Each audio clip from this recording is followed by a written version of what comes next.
Thank you guys again for adjusting the schedule. I didn't expect it to be like this when Yeah, it was no- coming up.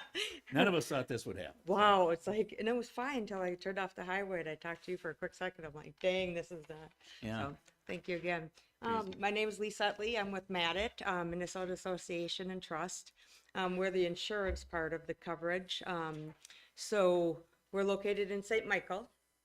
We have a small team, but it's small but fierce. And so we have a great team that accommodates. We're currently busy on finalizing the workman's comp portion of it. And then I'll tell you a little bit about how the process works and how Matic comes along. And I don't, does someone have the flipper? You tell me. Okay, go ahead. You can flip it. Thank you. I emailed the agenda, which I'm talking about a little bit, well, about what MADIT is about, consolidated liability coverage, cost savings, and then rates, and then important dates that we have coming up. And currently, go ahead. So used to the clicker and I don't. Little bit about MADIT. MADIT was formed by townships that wanted to self-insure their risk with one another. So that comes into a pool. And it's great because a lot of the insurance companies that we compete against, this is one big happy family. We have so many different factors in there that we have some cost savings. And we'll go into that a little bit, but it's important for this risk or the joint risk pool because it's all of our money. It's not just, the insurance company, the big guys going through that. And with our claim specialist, her education is amazing. And what we have on staff for like trainers and such, I mean, it all comes together to make this one big, I say one big happy family because at the end of the day, all of our members, we're all part of it. So you can go ahead.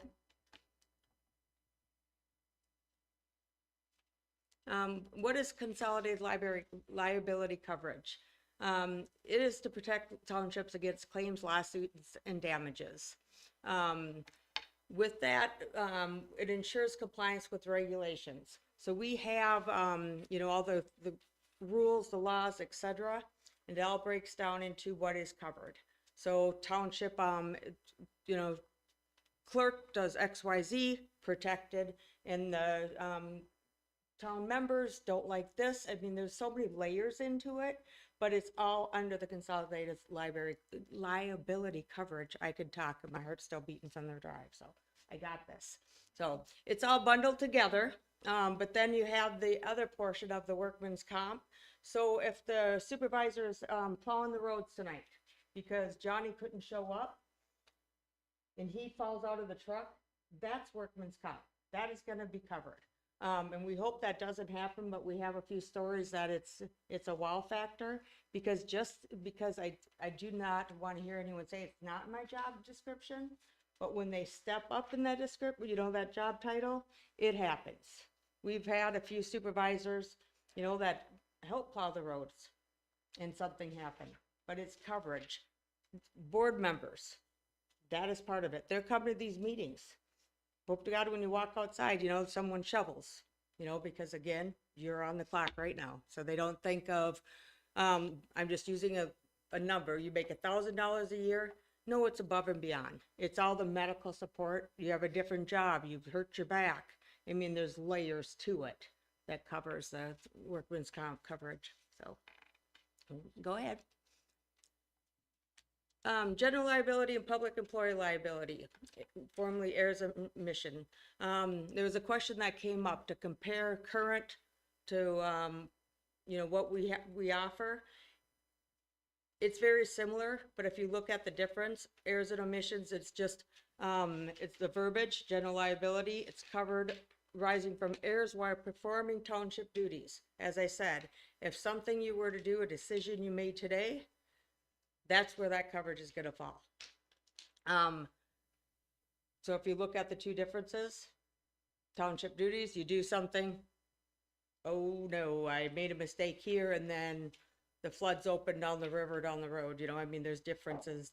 And then the supervisor decision, something you choose to do, you didn't think it was going to be an impact, there's coverage for both. When the board is challenged on a decision or a procedure, you guys make a decision, you vote. Okay? Aye, in favor, 3, and then the members or the township is saying, no, we don't like that. And someone comes in and they challenge that. So that, like I said, there's different layers of the coverage, and you'd have to really get in there, read the policy to understand, but I just wanted to give an overview of what this is. And, you guys are safe. So, we base the liability cost on township's population, and we do not offer lower limits of coverage. What I mean by that, so if you have a smaller township, but then you have a large one, the rates are based off that. It's not everyone's paying the high end over here, etc. So I have a teenager. I'm paying very high rates right now for my daughter. Love her dearly, but I am paying high rates. That is very different because as a township, smaller one compared to the larger one, it's going to be by the volume, if you want to call it that. Where 16-year-old next door neighbor doesn't, you know what I mean? It's just kind of the way that we're all putting it in a pool, but the rates are, you're paying for the size, not the actual age group, etc. So. This, I just want to throw this in there because this is one of the quotes, or on the quote that I put in there. Includes paper and records stored on paper. It's a $2,000 blanket coverage. And if you can look at some of the information on there. So it's something that protects you. Not everything is on computer. You know what I mean? But if you have something, because you have to keep records for, depends on what it is, 5 years, 7 years, etc., and something were to happen, but we need that covered. Here's where this all falls. So, voting machines. You guys have, I'm assuming, 2 elections a year. Or is it just one? Depends on. Yep. Yep. So that's where the data processing equipment, computers, digital signs, etc., falls into place. So. You can go ahead. If you guys have any questions, please let me know. Matters Workers' Compensation Program, township employees. It does not cover contractors, okay? With that being said, contractors should carry their own insurance. We do not ask for the actual certificate. We highly recommend you do and keep it in your records, or if something were to happen. And it should be covered at 1.5 million. That is the max that the township's going to be responsible for as well. But if you hire a contractor and that contractor comes in and they're only covered for 500,000 and something were to happen, that falls on the township. So it's very important when you guys are looking for, a road grader, a snowplow, whatever it is that you guys are hiring. So to keep that in mind for contractors, and when filing for workman's comp. We do not want the contractor's information. It's all the employees that's sitting on the board. And then the remaining, they should be having their own insurance. They should be dealing with the workman's comp on their own. So, yep, you can go ahead. What we offer, cost saving specialized resources. And if you want to flip to the side, I could kind of get into some of the information that kind of goes with this. At Matt, we have a lot of great tools. We do have a claims specialist that handles this. We ask you, if something were to happen, make sure you collect photos, report it before you pay for it, get a couple quotes. Johnny down the street, he has his own company. Is it a conflict of interest because you didn't, go to 2 or 3 different contractors? Could be. But, do what's right. And why we can keep the cost down is because of this. If someone's backing out of the fire station, I don't know if you guys have a fire station or you guys contract through someone else, but it's something very common. They're pulling out and the truck hits the back of it. Flying and whatever it is, they get the repair done and then report it 3-4 months later. That's not, we're not keeping the cost down. We're not reporting it right. Just kind of like, our claims specialist is very well trained, and she tries to communicate this on a daily basis because we want the rates down versus, them rising. because of everyone just, hey, I broke a window from the truck, replacing it, but he's going down again to the neighbor's shop versus, shopping around. We have professional trainers. They're amazing. They have training on, we just had probably 4 or 5, what was it? Weeks of training. I'm trying to think of what March, November? It all falls together, you guys. But she had it at St. Michael office. It was amazing. So she's teaching you the year-end process, the elections, or I should, not she, Lori's in charge of them, but we have several trainers that really make it a unique group, and they're very knowledgeable. So we do offer appraisals of your property. We're trying to make this happen every 5 years. 5 years, so we get the property schedule correct, and we want to make sure that it is rated right. So if something were to happen at the replacement cost, you guys get what you deserve, built back up versus, you know what, we haven't had it done for 5 years. 5 years ago, you probably could build a house for the price that, they're charging us today. So we do offer clerk and treasurer performance bonds, which is to protect the clerk and treasurers. Okay, if something were to happen behind the scenes, they're borrowing some money, not a good thing, but you guys are protected versus, hey, we just lost, there's some stories out there, 75,000 to 100,000, bad seeds out there. So you have the protection for that. 20,000 lease, loan, and borrow equipment. What that means, you do not have to put that on the policy if it's under $20,000 for a lease. So you need a plow to dig up some dirt behind the town hall. You rent that, it's under $20,000, it's covered. Something were to happen, give us a call, show us the agreement, and you can always question it. But if it's under 20,000, guaranteed there is coverage. So, any questions on that portion of the coverage? One other thing, we have a MAT information library. If I don't know if you've looked at that at all. Great information, Minnesota Association. Click on it. If you have questions about year-end reports, if you have questions on the annual meeting, when you need to report it to the, post it on the front door, go to that library. It's amazing. It really is. So it's a great tool. All right, next, please. Oh, we have a question. Can I ask a question? Oh, sure, yeah. Well, the question is related to, and many townships must have this situation where they use their town hall, this facility, Yeah. for functions, community functions, Yep. like a community group, 4-H club, Girl Scouts, or a Yep. homeowner association, or groups might use it for A wedding. meeting, but not weddings, but. Well, there's Well, actually, there's quite, maybe not this one, but Some there's, townships do that, I know. We've been sorting through this for quite a while. You're talking about premises liability coverage, Yeah, basically? What sort of liability? Yeah. Coverage or requirements might we need to use the township for these type of events? that's a great question. So as a board, they decide if they're gonna rent this space out. And if they do, they write up a contract. And they, I'm very clear, and we have samples actually on that library, or in the library, and they can click on it, and there's samples saying you can use it, if they are gonna charge, what the responsibility is gonna be. The coverage falls underneath the township. If there is alcohol involved, that goes back to the person that's renting it.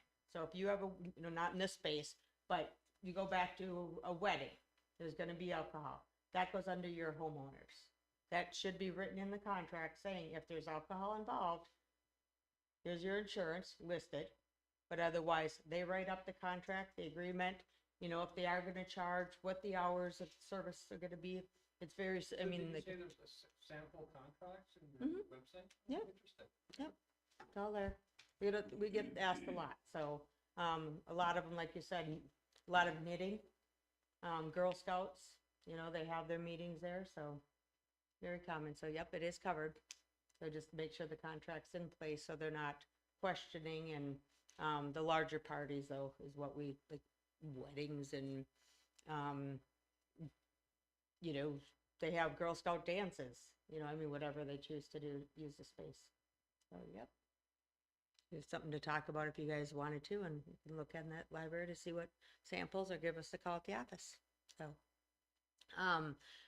any other questions on that? You good? Okay. Merit rates. Merit rates, if you want to flip it to the next. Actuary, and here's why. I mentioned my daughter earlier.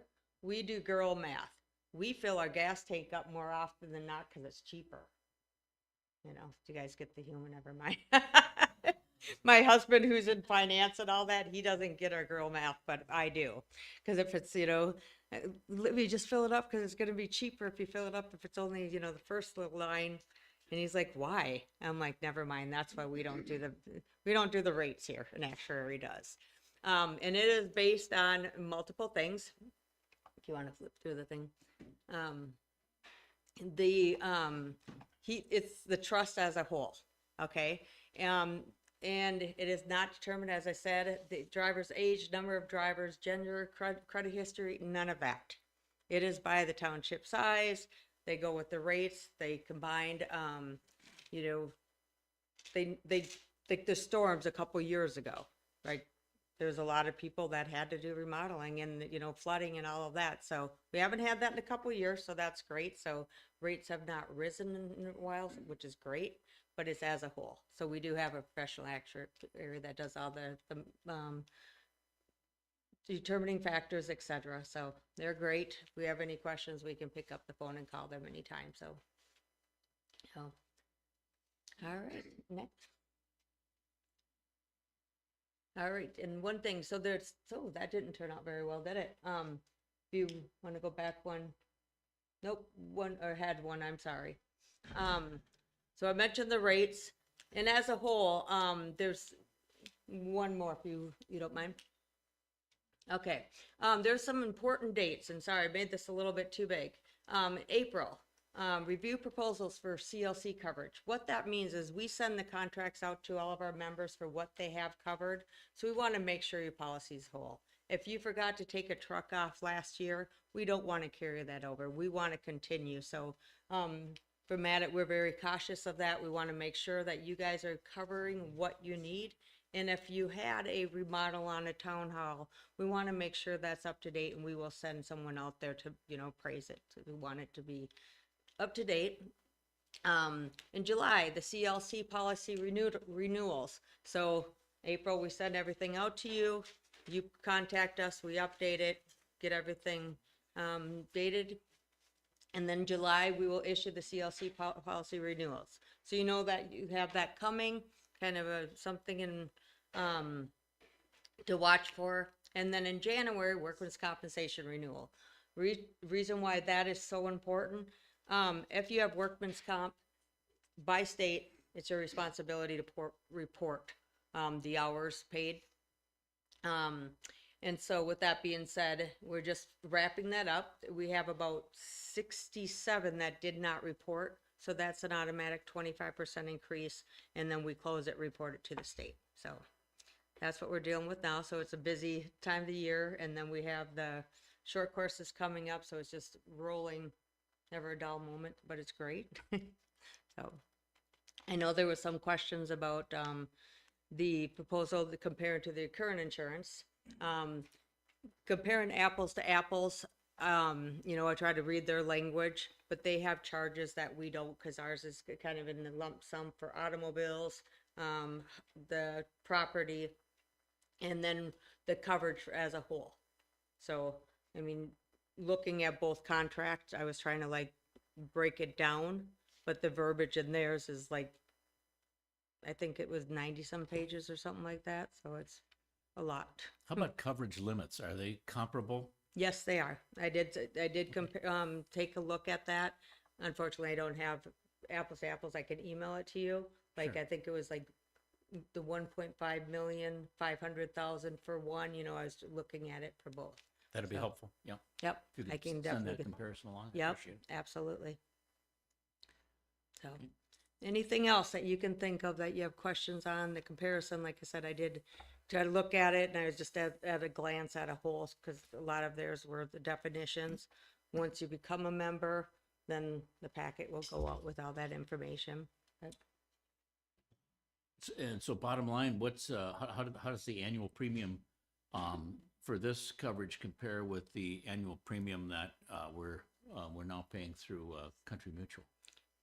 Do you have the numbers with you? I did not grab that, unfortunately. I have, well, I have it on my computer, but so, yeah, if you have the amount, I think comparison, ours came in lower, but then keep in mind the quote is open from June to July, and then so if you times that, if you look at it 12, it shouldn't be a big difference, because we won't know the rates until we are done with the actuary, which is, we're doing the state, so it'll be middle of the year till we actually have the rates, because they have to do all their figuring, so it shouldn't be much. I mean, like I said, I have not received a big jump. Do you have the dollar amount from the From total? Country Financial? Yep, Yeah, about 16,000. 16,000 versus, Yours? yep, do you have that, the quote? I thought I grabbed that. It's on my computer, you have I emailed you the quote, but, and if, the times that by the 12, just to kind of give a ballpark, so. You know, if we don't have that, we don't have to spend a lot of time Okay. looking for it. Okay. Yes, we I can can look send at it later, but I think we've got a good, kind of a general Yeah, who we overview of it.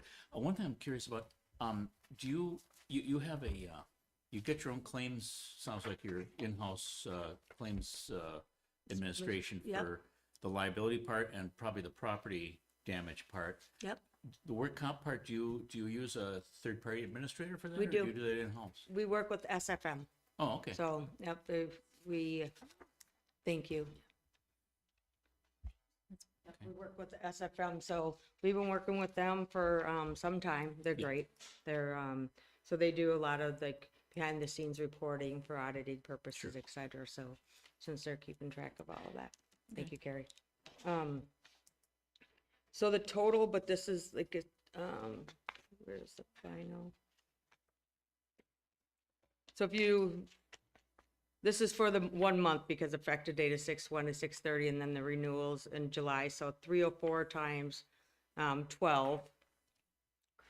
See, that's where he's. What is that, like 3,600 or something like that? Yeah, Is that- versus Is that for all of it? The work comp, the liability, the property damage? This is for the CLC coverage, workman's comp. We just finished it, so Marcia. We just finished it. Yeah. And then I just submitted a new W-3 yep, last week. yep, the new one, so, yep, so, do you have the workman's comp premium by any chance? I mean, I can email this to you, I didn't bring right, I glanced at it before I left the, No, when I didn't bring my computer. One thing I will say is that Baytown went through the same exercise a couple of years ago. Is your mic on, by the way? No. Just FYI. Okay. Mm-hmm. All right. No, you know, I have a love-hate relationship with the mic. so, You gotta love it. You're gonna fall in love with this thing because we're, broadcasting it. yeah, But Baytown went through this exercise 2 to 3 years ago. Yeah. And it almost cut their premium in half. Cut the premium in half. Almost. But versus a private insurance company going to mat it with the self-insurance pool, cut their premium in half. You're saying. Pretty close to half. And we already pay the dues.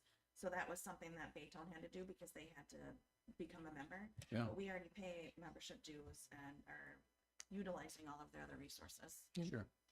All right. Well, all right. So, if you can get us some of those numbers, some of those comparisons on, coverage Yeah. limits and also the premium projections. I understand you can't maybe Yeah, give that's- us a quote yet. You give us a quote in July, it sounds like, for the liability part, and when for the work comp part? Same. Yep, the work comp, that's for the year.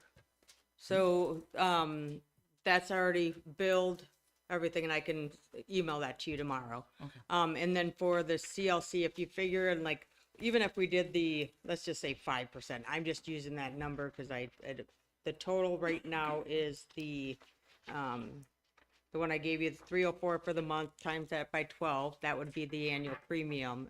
Want to push it up a little bit, so, like I said, we don't know if it's what the number is gonna be till they're done with their math. They call it math. Yeah, okay. All right, well, that gives us, you know, something to chew on. And Yep. when does our current policy expire? July 1st. June 6th. Oh, June 6th. Oh, 6th. yours is June 6th. I thought it was We don't wanna July go for a 1st. month 'cause- without coverage. Okay, so Okay. June 6th. So we've got like a couple of months to kind of hash through Yep. this and make a determination. So Yep. I do appreciate your coming here and familiarizing us with the coverage that you folks offer. I appreciate that very much. Thank you. And we can get some numbers. Do you have a question, John? Percentage rate on your work comp costs. Would, You mean how many dollars per $100 of payroll or something? I mean, it would depend on the rate class, you know what I mean? Yeah. So you got your clerical, you got your truck driver, it's all different. yep. That's a great question. I do not know the answer right now. I would have to like really do the adjustment. So like you said, like the clerk, supervisors, et cetera, then you have the snowplows that are in a different category. It's all different. Yep. And I There's think the- all we probably have is people in the clerical class, I think probably, in terms I of think all of employees. them, yep. So- Supervisor were the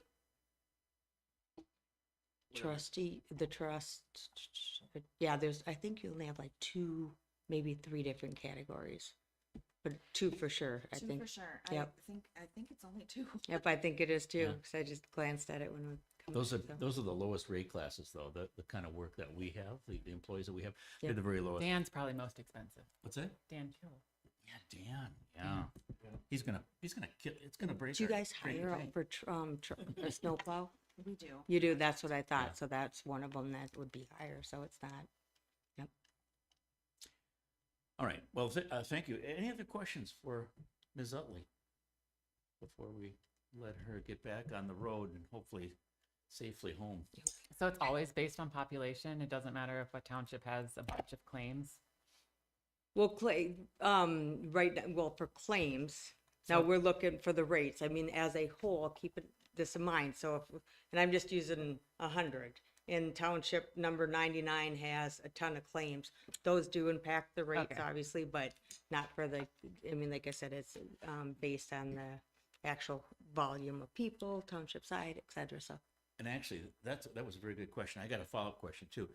And that is, yeah, it sounds like the rate for the liability coverage, the E&O coverage, property damage coverage, those rates for those kinds of coverage are dependent on population. But I assume that the work comp rates are strictly dependent on the rate class of the employee involved, you know, and their salary. Would I be correct about that? Or is that also somehow Nope. modified by It is. population? It's population, because they come in and they come in by the job code or the class, and then the rates go into our actuary. You know, it's amazing how they do it. You know, like we send it all over to them, they do their stuff, and then CLC does theirs, and then it goes up to. I mean, it's amazing watching them. I've seen those reports. That I'm is glad I interesting. don't have to do it, to be honest with you. So it is by class, and they get in there and they do their magic. Okay, because I mean, you know, so I mean, we do have kind of a fairly high population Mhm. you know, related to other townships, and so if it still comes in, you know, at a very favorable Yeah. premium, that's a great thing. But Yeah, I'd have to look, and I could let you know. I have my computer here what it is, so the rate is not sure, well, it's too crazy. So send us that, you know, that I rate will. information. I We will appreciate it. compare the rates comparing to what it is currently. So it'll be good. Sounds good. Any other questions? Does our current policy have anything to do with population? No. Okay, I didn't think so. I mean, I don't think so. I mean, I don't think that those insurance companies do it that way, you know, Yeah, I don't, we caught wind with, your insurance company leaving townships. So we've had a lot of phone calls, quotes, and then new members with that. And the comparison is, I mean, I wish we could join, to be honest with you, because it is. I see what the positive is. I'm not a salesperson, I promise you. Nope. So, all right, it's definitely worth looking into, and I appreciate your Yep. coming here and talking about All it. right, thank you, and I'll get that over to you, Carrie. All Thank right, thank you. Right, very good. Thank you. Okay, let's see. So the next, we can move now to the approval of the minutes of the last board meeting on February 10th. Has anyone got any changes to those minutes? I've got a couple. I'll start it off. Start us off. So on page, what would it be? 2, 3, 4. Page 4 of the minutes, under board compensation for meeting attendance, the date is listed there, March 1, 20256. Obviously, the 6 has to go, and it'd be 2025, right? I don't know if have you got that, Betsy? Okay, and then under old new business, I would like to add some verbiage to that short paragraph there. It reads, Mr. Gilchrist noted the action is in progress. I just think maybe be maybe a little more specific to say, Mr. Gilchrist noted that collections under the judgment are in process. That would be accurate, right? Council? Elysium's? Huh? Yes. All seems, yeah, that's right. Okay, so yeah, adding that verbiage that collections under the judgment are in process. Other than that, I have no changes to the minutes. Anybody else got any amendments you'd like to make? Okay, hearing none, all those in favor of accepting those draft minutes, please signify by saying aye. Aye. Aye, opposed no. Okay, the minutes are adopted. And then, I'm sorry. Yes, I seconded. Look at that. Yeah. Okay. Thank you, Betsy. Next, let's look at the minutes of the February 10th special meeting, which is the Board of Audit. And I don't have any changes to those minutes. Anybody else have any? No? John, okay. I'll move that we adopt those minutes. I'll second. Moved and seconded. All those in favor say aye. Aye. Opposed, no. Okay, those are adopted too. Thank you. All right. Let's see. Next, we've got the treasurer's report and payment of the bills, but it's a little premature for that because Marcia has just left. So let's talk about the planning commission updates. And Della, are you prepared to talk about that, or should we wait for Mark to get back? We'll wait for Mark to get back. Okay, we'll come back to those two agenda items when there are people up here that can. Okay. All right, so let's talk about the Martin Marietta review of the 5-year permit issuance for the gravel pit and that application.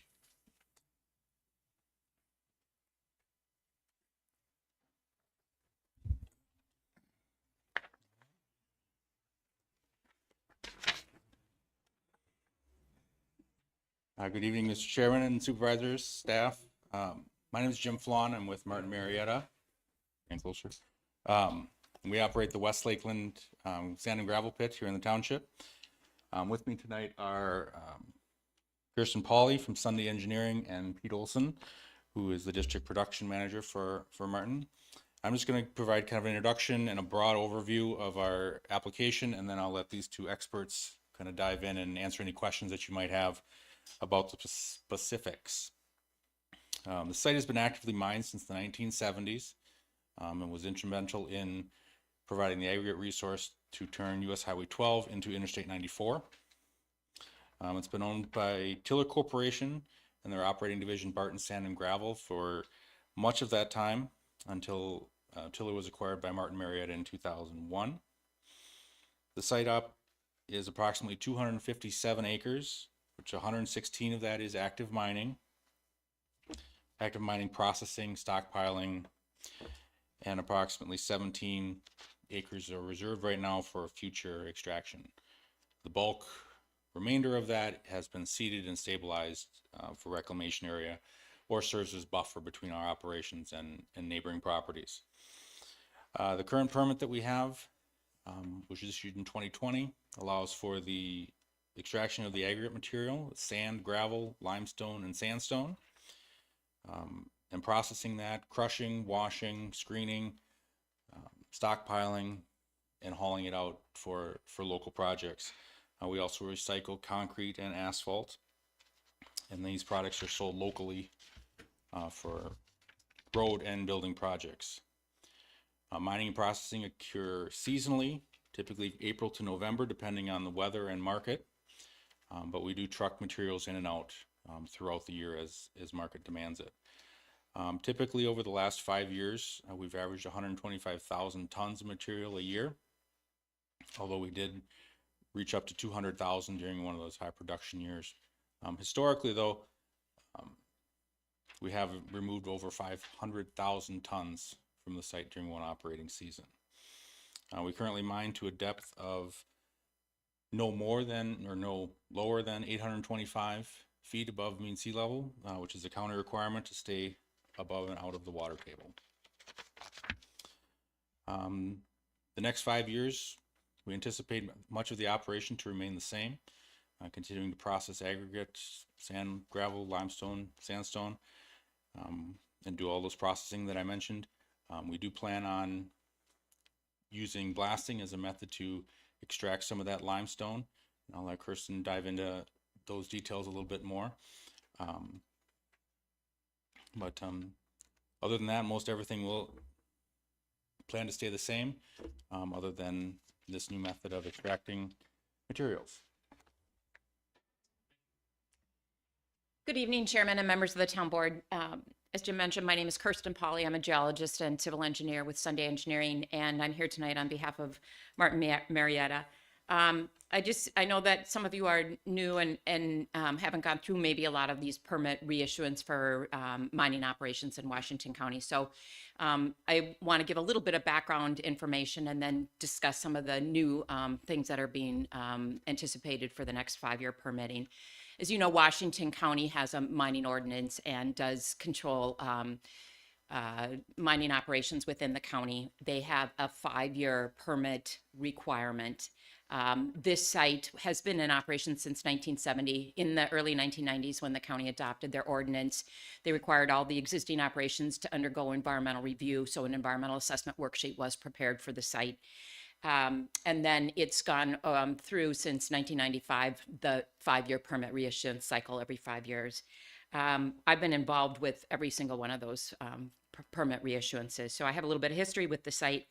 And generally, as Jim mentioned, there's no changes to what's being anticipated at this site, except for the addition of blasting, which in the past, this site is kind of unique from a geological standpoint. It has aggregate resources that are in the form of sand and gravel, unconsolidated materials, as well as limestone and sandstone. And the limestone, this site has progressed to the, basically it's matured to the point where the sand and gravel resource has largely been extracted, and the limestone is now ready for extraction. This is something that has been anticipated in the past, but this is the first time in this 5-year renewal cycles that the extraction of limestone is being proposed as the next 5-year mine in the 5-year mine plan.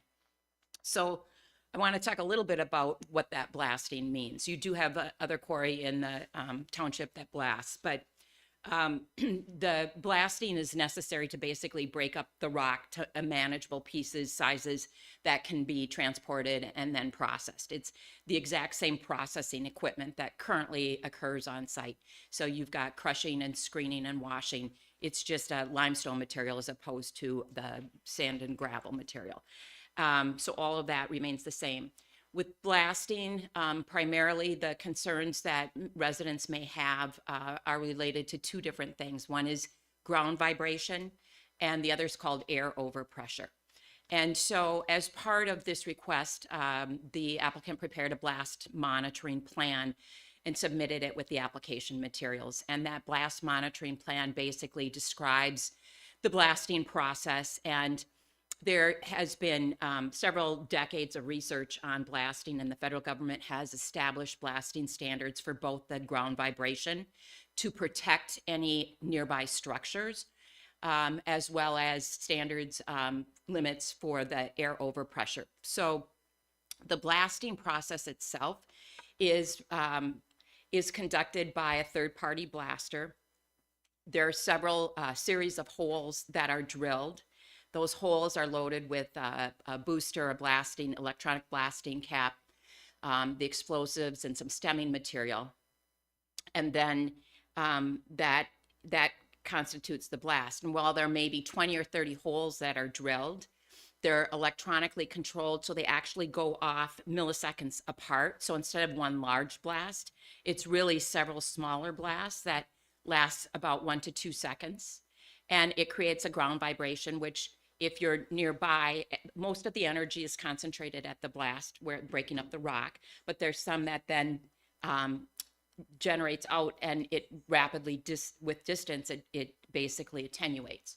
So in order to ensure that that blasting is maintained at levels that are protective of structures, there are seismographs that are required to be placed and monitored so that the blaster can keep track of what each blast is doing in terms of production of the limestone, as well as the vibration levels, and making sure that they meet those requirements that are established by the federal government. And since this is a new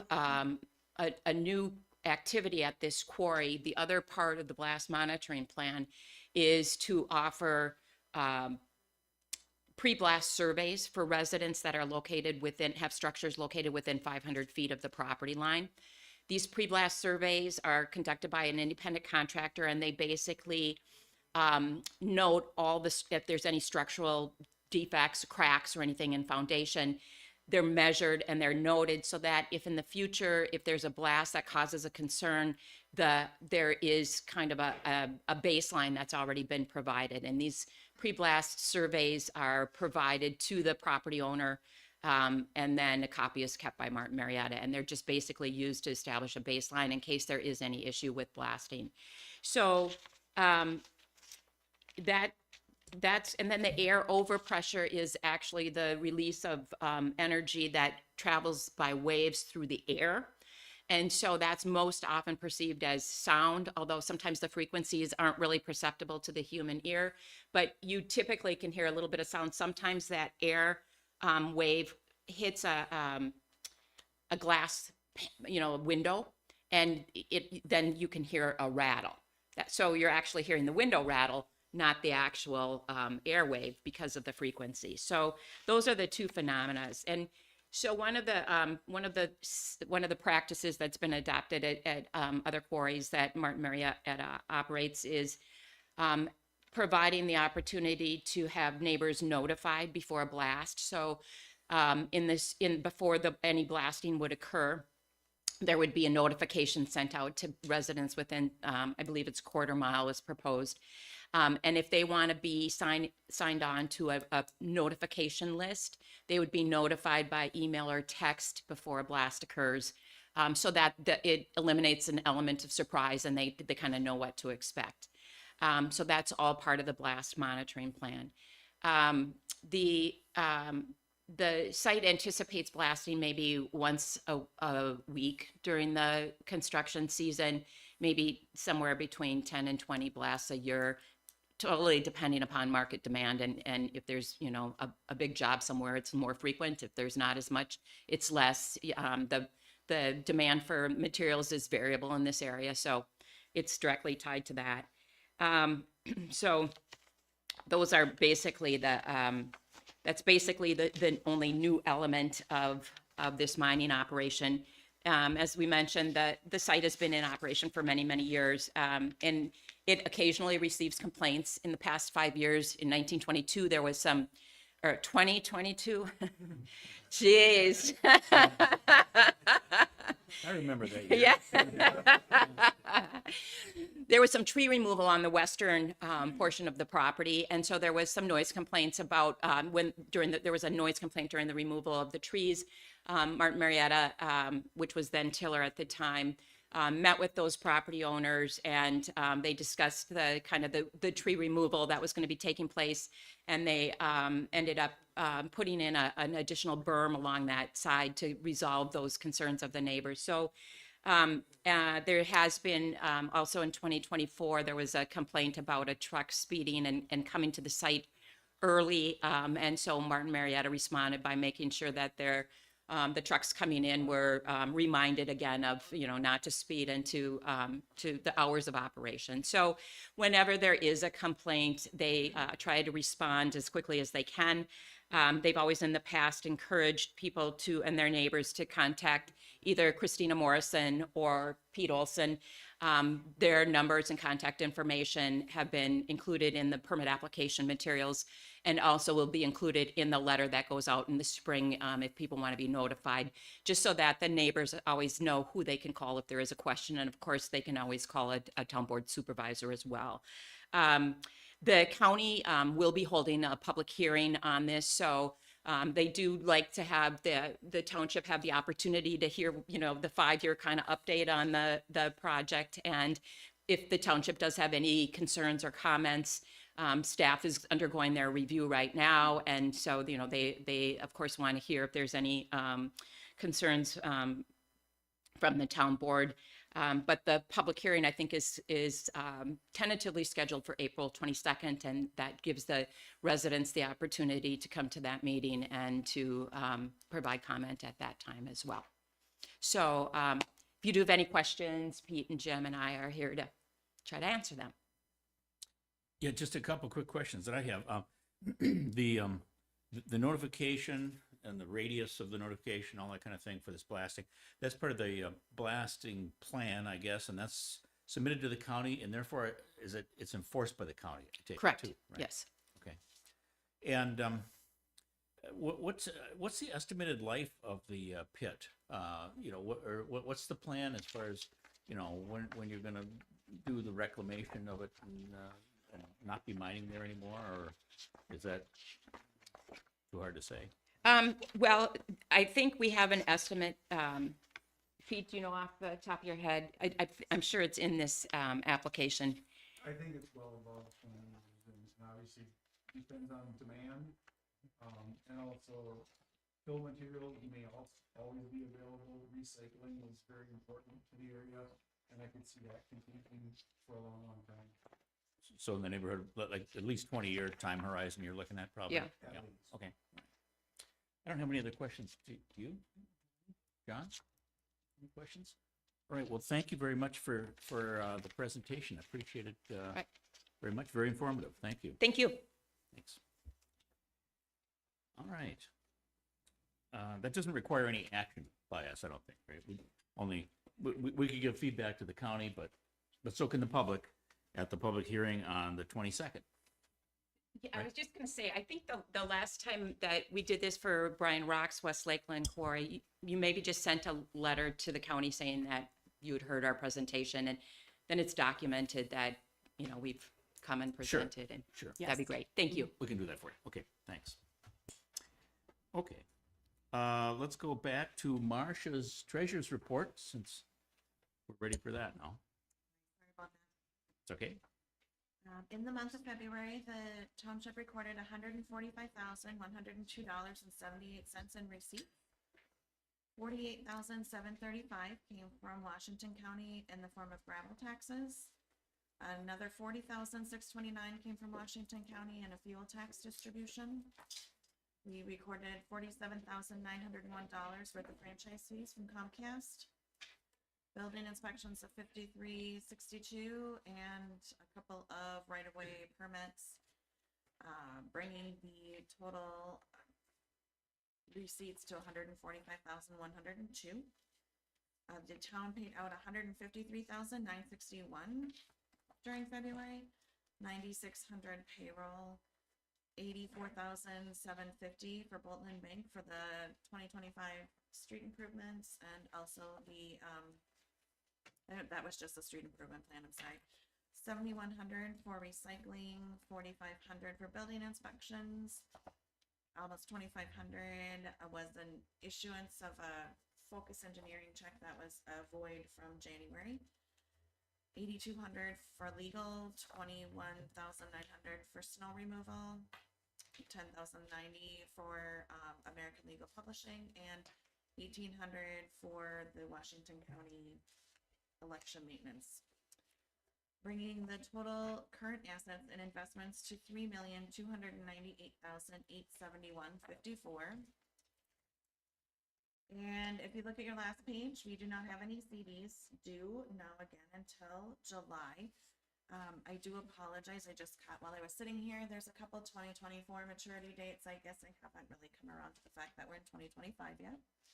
But that will be corrected next report. Okay. All right. Do you guys have any questions? Any questions? I will move that we accept the treasurer's report and approve payment of the bills. Do I have a second? I'll second. Moved and seconded. Any discussion? We need a roll call, I believe, don't we? Supervisor Buelow, Aye. Supervisor Dana, Aye. Chairman Musburger. Aye. Thank you. Okay, so we'll go ahead with that. And thank you, Marcia, for that report. Planning Commission updates. Mark.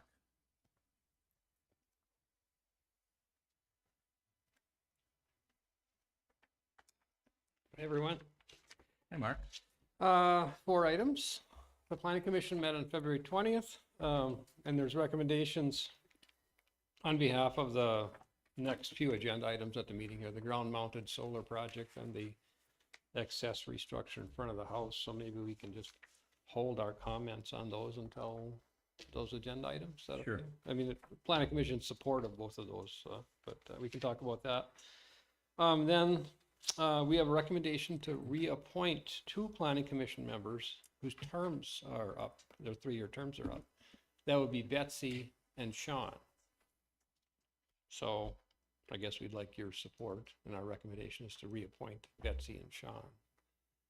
They're willing to do it. They're willing to do it. That's good. But Betsy, a little discussion on Betsy. Betsy's planning on at sometime within the next year moving. That would open her position then. She Right. would no longer reside in township. So we can put the word out that sometime within the next year, we would be looking for a new member of the planning commission too. So, and maybe we can go through a process that we went through in the past where we have people, we have applicants and then we interview them. But yeah, asking for a motion tonight, I guess, to reappoint Betsy and Sean. I'll move that we reappoint Betsy Vance and Sean Flaherty to the Planning Commission. I'll second. Moved and seconded. Any discussion? I think they're both very valuable members, and so I'm very glad they're willing to do it. And I can't wait to rope them in so that it's irrevocable and they can't leave. You know? Yeah. So, They're both very good, very good assets for yes, the planning commission and townships. all those in favor signify by saying aye. Aye. Aye. Opposed, no? Okay, good. They're reappointed. You're and I stuck with appreciate it. us. Yeah, yeah. Yeah, they're stuck with it. That's right. Okay, thank you. And then my last topic is the March 27th agenda. The only thing we have on the agenda, and we're holding our meeting on the 4th Thursday this month. I know it's strange, but once in a while, you know, we do something wild. March is a crazy month in the Yeah. township. Yeah, anyway, due to some conflicts, we'll be meeting on March 27th, and we've asked Bolton and Mink to come to our meeting. They're going to give us a review of their presentation and their capabilities for planning services. So we have 2 proposals for planning services. One's from Bolton and Mink. The other is from WSB. We've talked to them. So I've asked Bolton and Mink to attend our meeting. All of their principals or people that are mentioned in their proposal, we'll talk with them, and then we'll develop a recommendation for the board on a planner, okay? Excellent. Yeah, and is there anything else that you would like the planning commission to be working on in March? We'd like to focus our meeting just on that if we can, but if Yeah. there's anything else, let us know. I can't go to that meeting either, so you. Oh. Could you fill in for me? Yeah, probably. Let's see. Let me just see what. I'll be on spring break. Calendar. Jeez. Okay, what's the date of? March 27th. 27th? Yep. I can't go. I got a conflict. John. All right, will you go? Do it, I'll have to check my calendar. to be our liaison at the, check. your That'd be great calendars. if one of you could make it. Yeah. Yeah. And then you do have copies of the proposals. So I guess I would encourage you to review those proposals and feel free to call these people and discuss their services with them, or even talk to references from the townships or municipalities they work for. They both work for several municipalities and townships in the metro area here. So, I mean, now's the time to have those discussions. If there's, more fact finding, it's all helpful. And that's all I have. All right, Mark, thank you very much. Yeah, thanks. We'll call you back when we're Yep. no talking problem. about these other things. Okay. Okay, let's see. So let's see, the next one would be the application for the ground mount solar system at 735 Novaco Avenue North. Hi. Well, good evening. I'm Miles Belgrade. My wife's Mary Schlievot. She's on your agenda. And we contracted with All Energy Solar. And your address is 735, right? Yeah. Okay, Novaco, okay. Yep. So we contracted with All Energy Solar to install a ground mount solar energy collecting system. The idea would be to achieve renewable energy for our household, and any extra that's accumulated, we put back to Xcel Energy. We talked to our neighbors, one house, 2 houses down from us, and they were all fine with it. The HOA approved it, and so we were just told that we should be here to get the township approval. Okay. It'll be helpful for us to have a copy of that approval from the HOA, I would think. If they have Okay. some kind of a written approval that they've done. Yeah, I think we do have a written approval, like an You don't have to email, have it but we now, have an email. Because, does this need a, public hearing? Yes, it does. It Yeah. does. Right, so you don't have to submit it right now, but it would be good to have that come to us as part of this whole process, I think. So we've got that documentation. Who should it go to? You Probably can the send it to me. clerk, Carrie, yeah. Carrie Seifert, okay. Okay, and so do you have a plan or, oh yeah, that's it right there, okay. And is that in our packet? Yep, Suppose it is. See if I can take a look.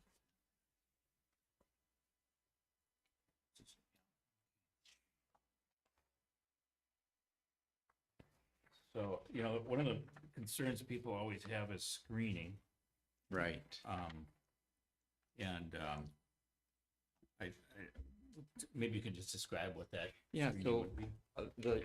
our property is outlined there in either yellow or red, I'm not sure which it is. Mhm. But we have an open area that is blocked pretty much 360 degrees around by trees. But it's open enough that it can collect sunlight. And you really can't see, like from our house, you can hardly see it. And if you're standing there at the proposed ground mount, you can't see anybody's house. And so for the most part, they can't see the installation, except maybe if they're driving along Oak Green, there might be a few feet where it could be visible. Okay.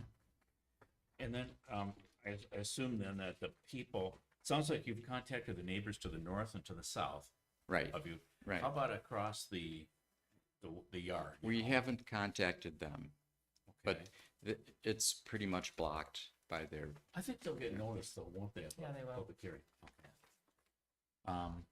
Okay.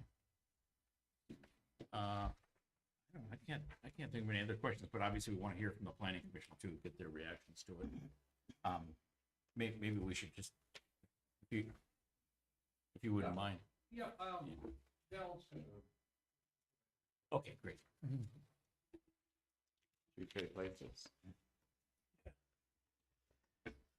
Mark was out of town at our last planning commission meeting, so I was in charge of the meeting, and they made their presentation, and I made the remark that this was about the cleanest presentation I'd ever seen as far as no gotchas. Plenty of screening all the way around. They've got a nice open area in the middle of the yard to be able to have sunlight. And everybody sat there in silence, couldn't come up with an excuse. So we made a motion and seconded and recommended that we send it on up to you for approval. Okay. One thing I'm kind of curious about, and it doesn't really probably bear too strongly on our approval, but is this the kind of array that has panels that move with the sun or something, or is it just stationary? These are stationary. They stand 9 feet 6 inches high, and we have a 10-foot limit on that. And so it looks like angle iron framework underneath them, supporting them at a ideal angle for our latitude. Okay. So the planning commission, I suppose, has looked at the whole, kind of a complex solar array ordinance that we've got, and this meets all the specifications and Yep. criteria. Yep. All right. If you want to see what it looks like, it's right here. Can I show you? Is it, It's It's a schematic, and it shows the. there. It is. And the dimensionals are all there. Oh, yeah, there it is. okay. That's sideways. Yes, but, and we've got this in our packet too. Thank you. Yeah, okay. All right. So it's stationary. About 890 inches long. If you do the math, it comes out to so many feet. 890 inches comes out to so many feet. Yeah. If you do the math. Okay. All right. So I guess probably the next step is to set this on for a public hearing at our next meeting. Correct. Right, okay. So I will move that we do that we put this on for public hearing at our next board meeting, which is gonna be April 14th, 7 PM. A second. Any discussion? Any, John? Okay. All those in favor of setting this on for public hearing at the April 14th meeting, signify by saying aye. Aye. Aye. Opposed, no? Okay, so we'll set this on for public hearing, and we'll get the notices out to everybody that's entitled to notice, and we'll see you in a month. Thank you. Okay, thank you. Okay.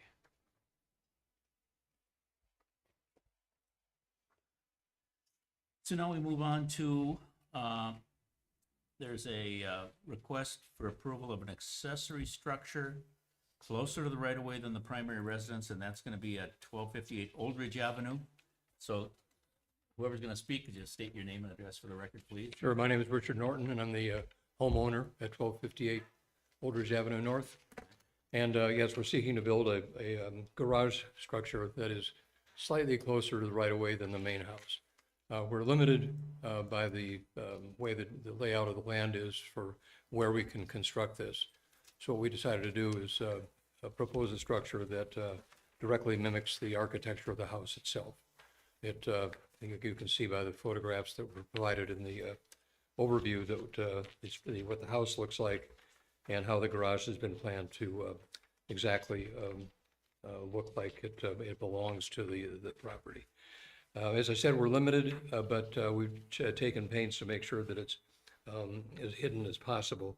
It stands about 300 feet from the actual right-of-way and behind a large stand of native trees and oak. So we seek the board's approval to proceed with that project. given the restrictions we have, we can't really locate it behind the house. It's located behind, behind the house itself, but as I said, slightly closer to the roadway than the corner of the house is. So we propose that the structure be located there for those reasons. And it's gonna be a garage? Yeah, it'll be a 1,000 square foot garage that is exactly the same architecture as the house. Okay, so you'll construct a driveway to it, probably. Yeah, there'll be a spur driveway off the existing driveway. There's a driveway that extends back along the side of the house, and this will just be a slight extension to reach to the garage. Okay. And I do have the builder here with me if you have any questions about how that will work. And just for my information here, the reason you can't put it behind, further away from the right of way than the house, I'll bet, does it have to do with slopes, maybe? It has to do with slopes on the, would be the west side. Yeah. And of course, where the septic mound is located precludes us to build it on top of the Right. septic tanks and the septic mound. So this is kind of one place in the property. It's 3-acre property, but about the only place we can put it. You know, there is some room behind the house, but I think you're on that hill, on that. on the edge Yeah, of it's a that very steep probably. hill that goes Pretty down steep. towards Oak Green. Yep, okay. I think I know the spot. Okay, and this will have to be set on for public hearing too, but I think I probably should hear from the planning commission, 'cause it sounds like you folks heard this proposal, okay.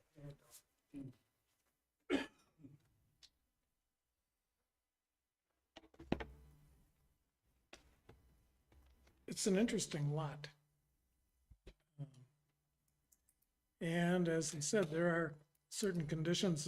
There's steep slopes on the western side of the lot. He's got a septic mound, which precludes him from building it there. And the septic tanks are between the septic mound and the house. His proposed location is about, as he said, about the only place on the property that he could put it. And there's a good screen of trees between the proposed garage and the cul-de-sac. And it's not a through street either, so there's not a huge amount of traffic going by there to be able to see it, even if they could see through the trees. So we recommended that the board allow the garage to be built. And, yeah, to issue a variance for it. And any questions? Del, I mean, this is the first situation where we can apply the amended ordinance. Doesn't require a variance. It's allowed, but it has got performance standards that require that it's. Yeah, that's right. It is. Yep, that's true. The requirement also is that there's a board review. That's Yep. right, in a public hearing. Yep, That's right. yep. So it meets the planning commission's approval. Now it just needs yours. Sure. All right. I note there is and you noted this too, you mentioned to me that there's a structure that encroaches on that property and, Yes. They are about 24 feet, 9 inches too close to the property line. And that's newer. That's a different issue. yes. Okay. I think Dell looked into it and, I believe he ascertained that there was no building permit taken out for that structure. I inquired of Isaac, and he said there's been no permit taken out for that shed. Is it more than 10 by 20? Oh, yes, quite a bit. It's about, I estimated about, I think it's about 16 by 40 something. It's a good sized shed. I just took a measurement on the satellite view. But it's definitely more than 10 by 20. Should we act on the Norton application first? Oh, yeah, and yeah. discuss Yeah. It's a separate issue. Yeah. So, okay, so, oh, one other question I have for the applicant. Is the architecture is gonna be, complementary and similar to the house, right? It's the, Same material. oh, so I was gonna ask, so the siding material will be the same material? Yeah, it's the smart siding that was used for the house, as Okay. is the trim work. There's plans there. Yeah, but yeah, okay, right, okay. Well, thanks, thank you for that, appreciate it. All right, so I'll go ahead and move that we put this on for a public hearing as well, I'll this second. request, at our next meeting. Moved and seconded, any discussion? Just a question for the owner. Are you putting in in-floor heat in it?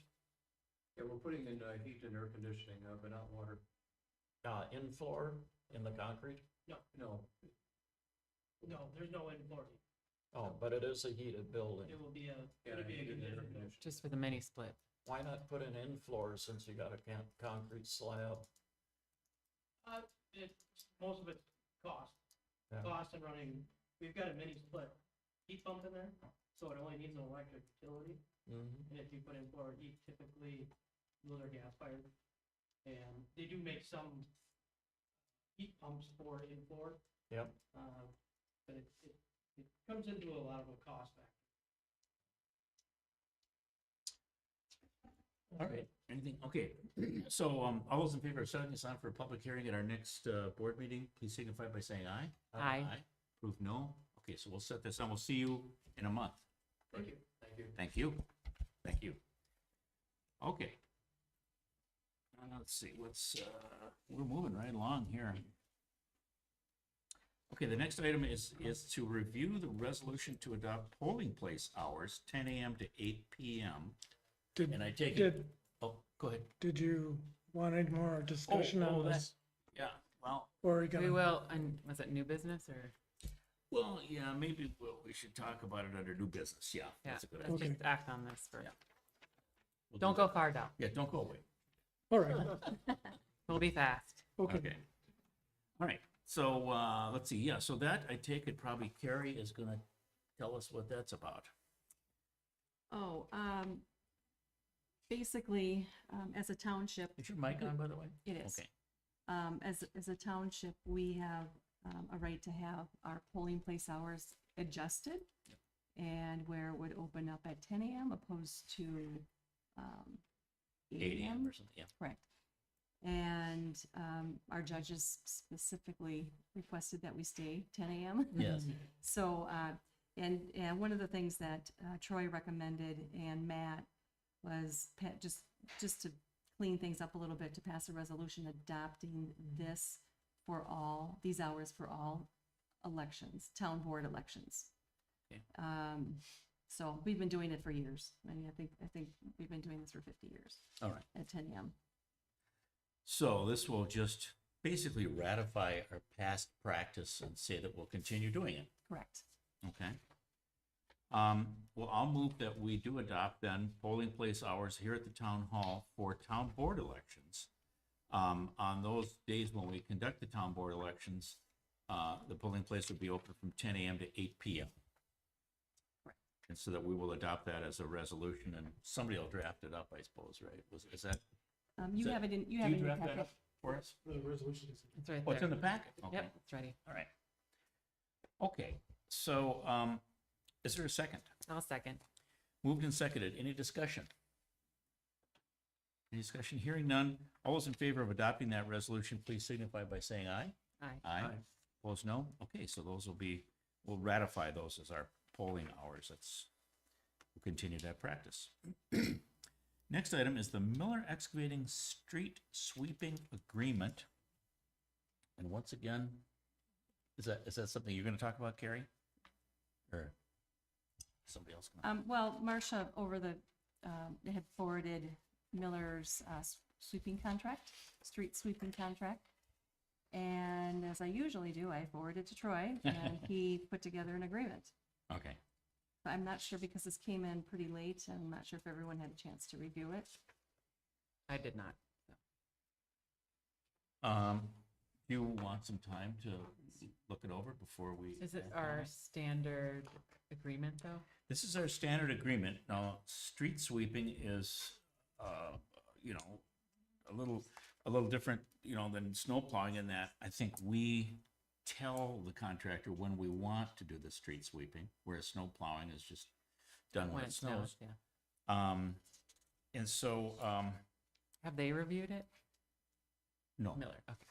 No, Miller hasn't reviewed it. Now, what Miller has done, as I understand it, is they've presented us with the 2025 rates that they want to charge.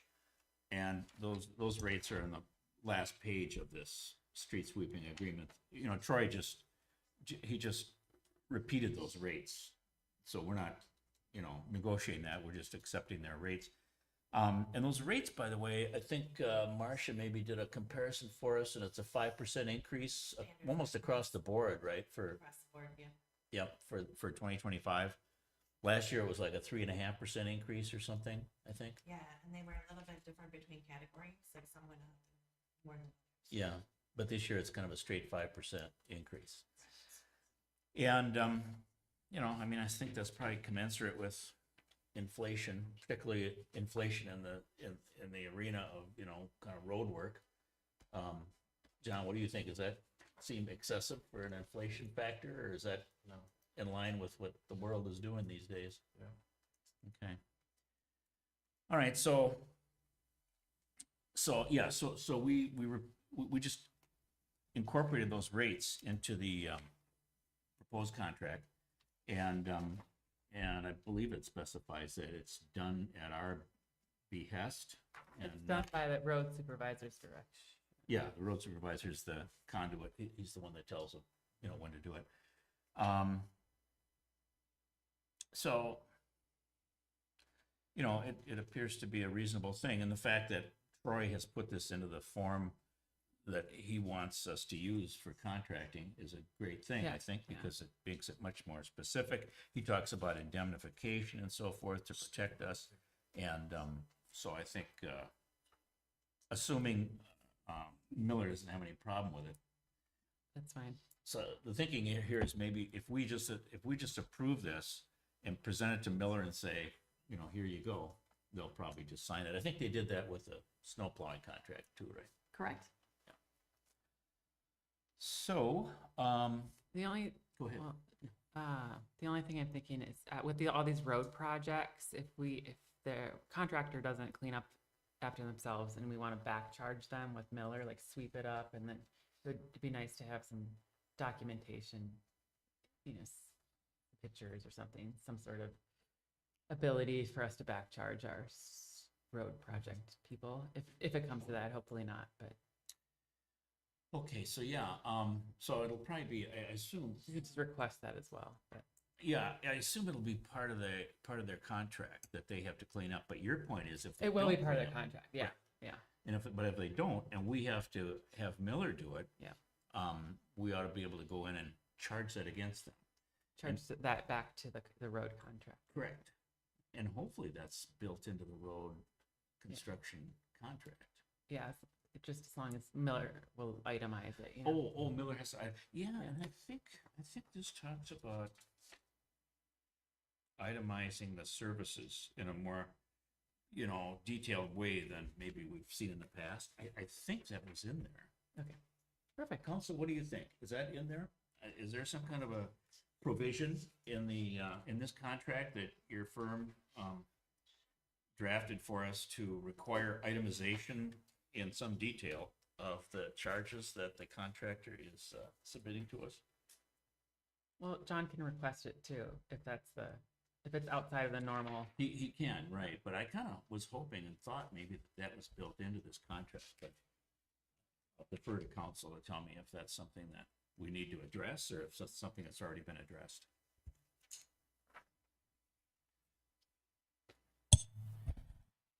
Let me take a quick look at it. I kind of briefly looked at it because this is kind of our standard agreement that we prepare. These are flat rates. I don't know that there's anything that specifically itemizes what these are for, but we should, you know, if the concern is as far as cleanup after a road project, I think that's gonna be more appropriate for that construction contract. And we can certainly keep a record of, if the township has to call Miller, you gotta sweep this street. Yeah. And we know that was where the road project was, kind of try to keep track of it on that end. And what I'd like to see Miller do, or be required to do, is to say, 22nd Street between, Oriole and, whatever, Oak Green, we did for this much money. Maybe that's just done on a case-by-case basis. Maybe it's too much to expect them to be that detailed in No. their billing, but. It actually does, in paragraph 3, it does provide that they're supposed to provide detailed invoices that itemize particular services provided. I think you would just have to make it clear to them that you also want them to, as part of that itemization, where they're doing it. Yeah, Okay. that's, Yeah. it's in there. Yep. Okay. Paragraph 3, payment, about halfway through the paragraph. Perfect. Perfect. Okay, so I'll move that we accept this contract and present it to Miller Excavating for their acceptance and approval. Is there a second? I'll second. Moved and seconded. Any discussion? What? Second, not second, no discussion. Oh, no discussion. No. She won't let me second that. Oh, well, she's just being efficient. John, you can have that second. Yeah. John The Beulah next one seconded we'll that. do- Oh, John Beulah seconded it. Okay, all right. That's good too. Okay. All right. Any discussion by anybody else? No, besides what we have? I think we covered it. Okay, so this will require, I assume, a roll call. For this agreement? Yeah, it does it or not? Maybe it doesn't, even though, okay. We haven't spent the money yet, is what you're saying. We're just, there's an agreement, okay.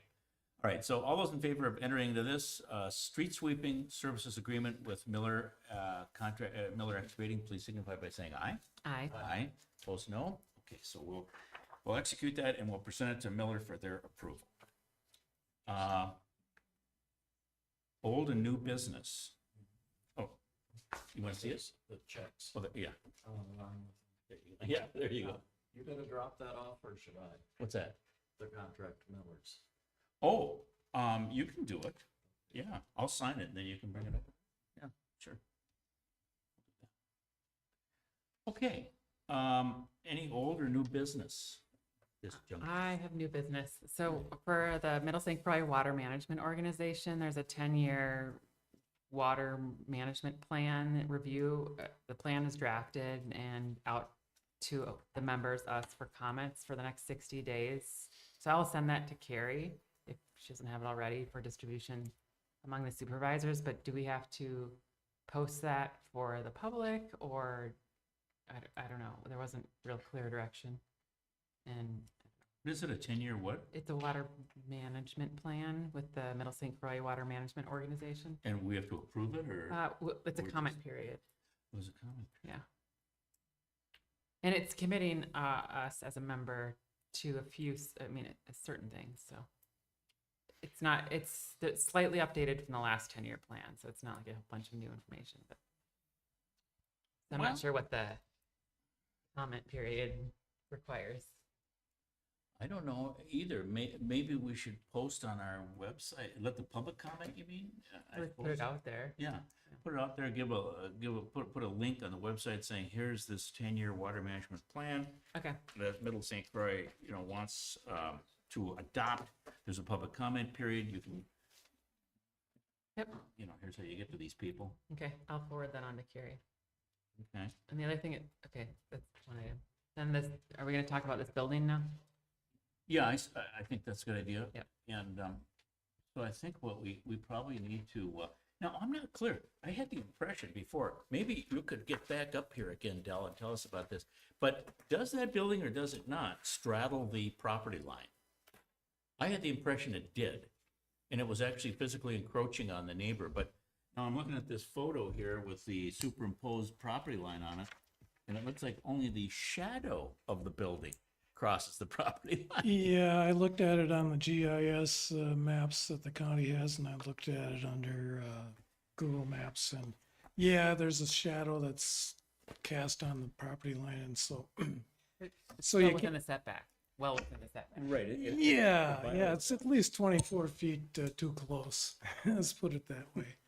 Yeah, when this image was put up on the screen at our planning commission meeting, we talked about the new garage, but then people said, hey, is that, yeah, there's a shed there. That doesn't belong there. And so, And the other thing you did, I think you told me this, you looked at an aerial photo yep, from just a yep, couple years prior. yep, I looked at 2020. It wasn't there then.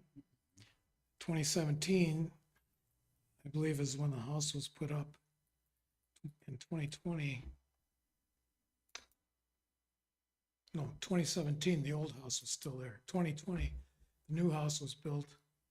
And then in 2023, they put in a pool, or sometime between 2020 and 2023, they put in a pool and a deck. And the shed showed up. And I contacted Isaac Stensland, our building inspector. I asked him if he had any record of that, and he said he had a record of a building permit for the pool and for the deck, but not for the shed.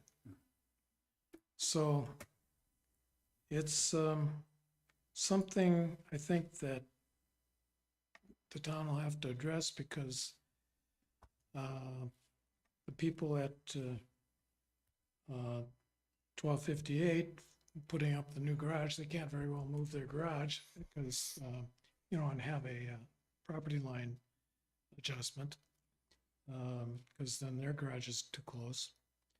Basically, the two garages end up being 25 feet apart, and the way it is now. So, not knowing exactly what the construction of the shed is, it's difficult to know how hard it would be to move it. If it's built like my shed, and when basically on two stringers that are held down by ground anchors, they could just move it with a good sized bobcat. But if they have pole barn posts stuck into the ground, it's a little more work. It can be done though.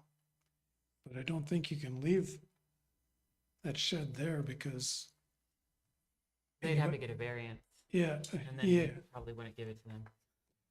Anybody will come in and say, hey, I want to put a garage here because, Has anyone been by that to see the construction? Has anyone driven by? oh, well, I don't think you can see it, not from the cul-de-sac. Oh, okay. And can't- is it,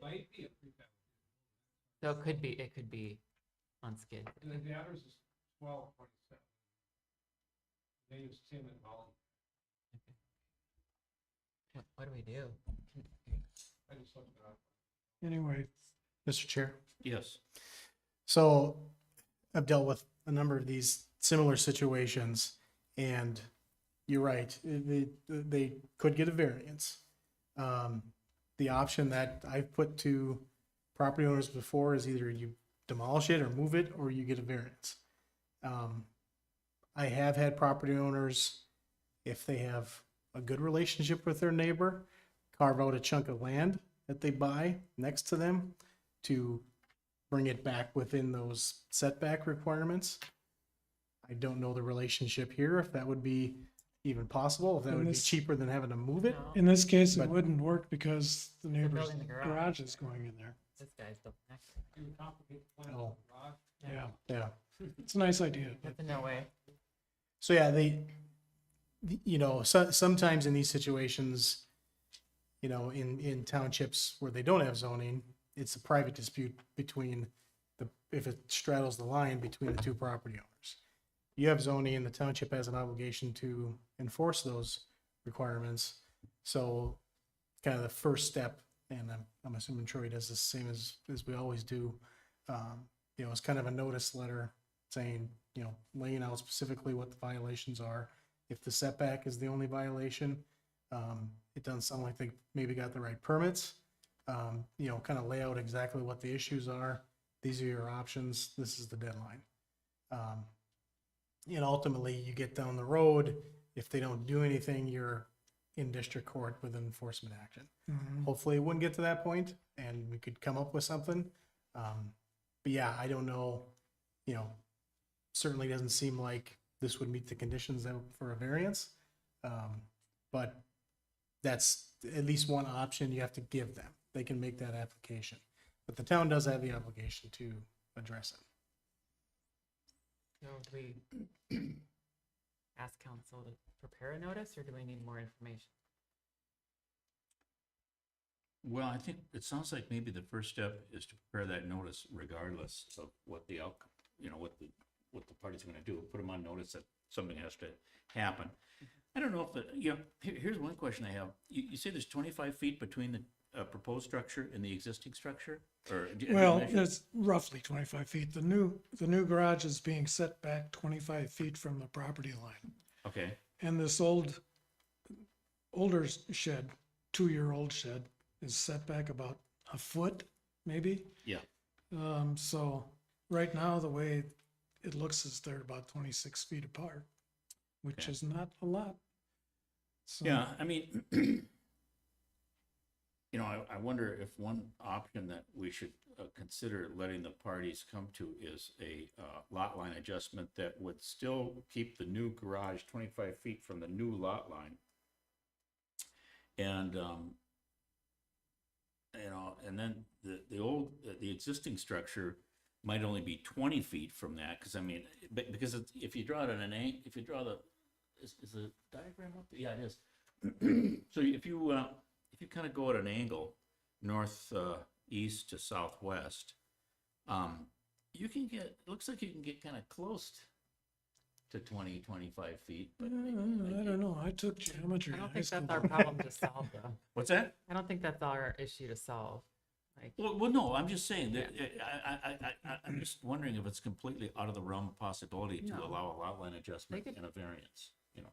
they could maybe, That But I can mean, be, not a variance as it exists, that's just unacceptably close to the property line, the way things exist now. An option is to put the new garage 20-some feet further to the north than what was approved just a few minutes ago. Yeah, but I don't think it's reasonable to tell this landowner that because his neighbor has done something No. wrong, no, he's they're gonna gonna change work his it out plans. themselves if Yeah. that's an option. No. Just saying, if they work it out, they work it out. Yeah, if they can work it out. Play it down in front of the option. Right. Yeah. And I don't think our notice letter, we're not obliged to explain those options. They can No. figure that out for themselves. No, I think Mr. Norton would be quite irritated if we proposed that. Sure. We're not gonna do that. But, so we would do this notice letter now. Is that something that council should draft for us? I take it probably? yeah, we can prepare that. There has to be something on the record, because if one or the other sells their property, then the future neighbor might have a say in it, you know, like, I don't like that shed that close to the property line. So something has to be in the record, that there has been some kind of an easement, variance, whatever, that allows it. Yeah, something will ultimately be, if there's a variance or a lot line adjustment, there'll be something Yeah, in the record that kind of cleans that up. because we can't not just No. not look at it, because there it is. Right. And it's been in live stream to the whole township. So I'll ask council to, you know, draft a letter for us and that we can send to that landowner. And thank you, Del, for your research and sharp eye on this. Everybody in the planning commission saw it. Yeah, It it was hard stuck to out miss. like a sore thumb. Right. All right, thank you, Del. Appreciate it. Okay, was there something else? Did we talk about something today that was new business? Huh? CUP. Yeah, the CUP. That's new business. It's in your folder. What's in my folder already? Yeah. Okay. So, way in the back. Okay, so yeah, so it's been pointed out that we probably need a CUP to use this town hall as a town hall, according to our ordinance.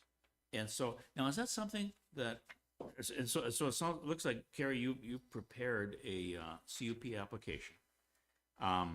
We could probably just set this on for a public hearing, but I want to ask Mark if the planning commission would want to be involved in some way, since typically you are in CUP applications, or is this a situation where you don't need to be? Yeah, okay.